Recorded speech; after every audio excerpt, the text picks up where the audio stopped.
Hello, Christofer7. You had mentioned a movie that you went to go look up online called Sex Drive. And for some reason it reminded me of a movie I had seen. Not necessarily because the quote was similar, but just because you mentioned a movie quote. And it's like, I'm going to have to bring that to your attention. Anyway, you had said that God is basically what we've come up with, so we don't have to take responsibility for our actions. Yeah, that's very true. But I saw a series of movies called The Chronicles of Riddick. It had Vin Diesel in it. And I don't remember exactly which movie it was within the Chronicles. But when the main character, who was played by Vin Diesel, was asked, about whether or not he believed in God,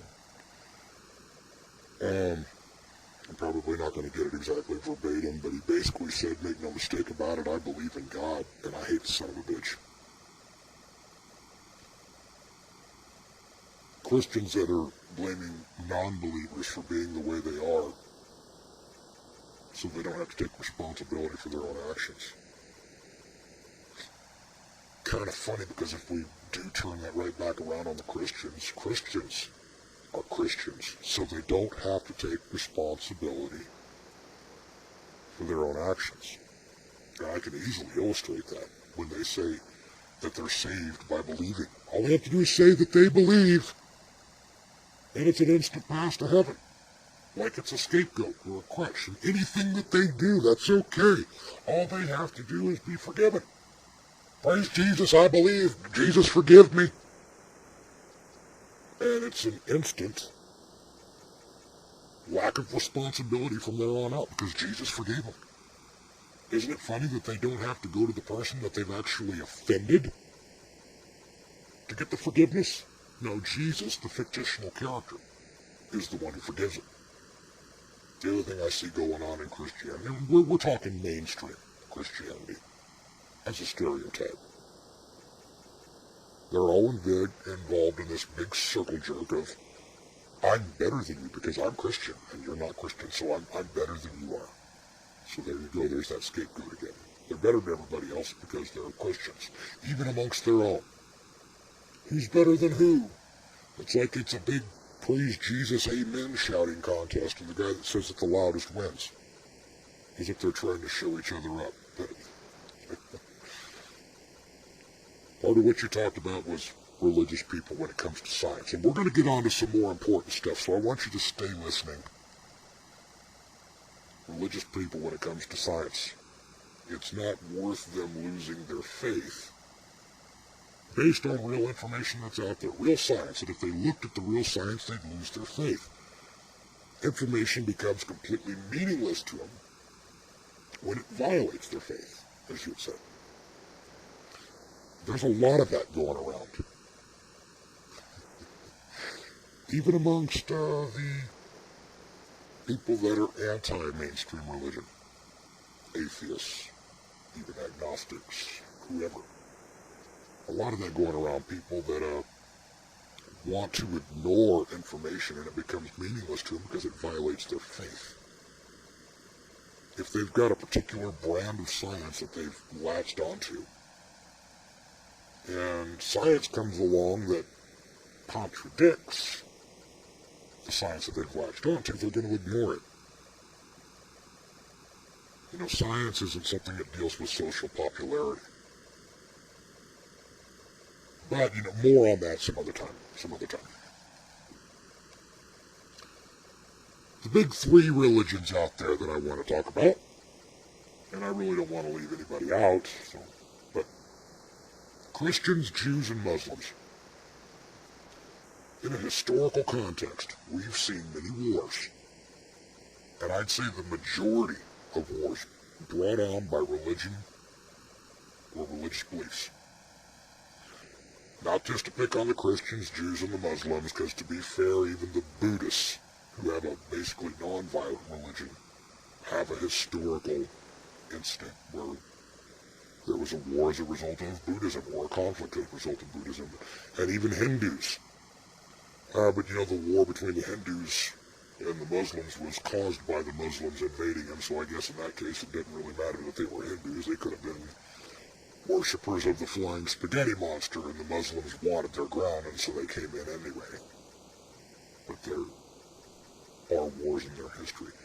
But, you know, if anybody sees, you know, maybe the Hare Krishna is out trying to raise an army, let me know and I'll add them to the list. But Christians, Jews, and Muslims. You had come right out, Christofer7, and talked about the Canaanites and the Philistines and asked what they had done. They were destroyed because they were not Israelites. So let's get down to the nitty-gritty. Who were the Israelites?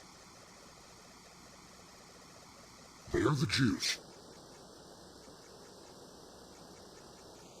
And in today's society, who does the bidding of the Jews? That'd be the Christians. The Jews themselves profess themselves to be God's chosen people. Am I right? I know I'm right. And mainstream Christianity will also profess the same thing. Jews are God's chosen people. Right? Yep, I am right. So that'd mean Christianity is actually ultimately controlled by the Jews. And you know what? Almost every aspect of our life is controlled by them too, and I'm going to show you why. Why is it most atheists are afraid of talking about Jews? They aren't afraid of talking about Christians or Muslims. They fear the Jews, and don't try to bullshit me if you do choose to respond to this. Most people, if they're absolutely pressed with it, they'll say that they argue against all organized religion, and that includes Jews. But when it comes right down to it, when they specifically target a specific religion, they've got no problem with going against Muslims. They've got no problem with going against the Christians, but they will not directly confront and attack the religion of a Jew. You yourself said that the Canaanites and the Philistines were destroyed because they were not Israelites, and the Israelites are Jews.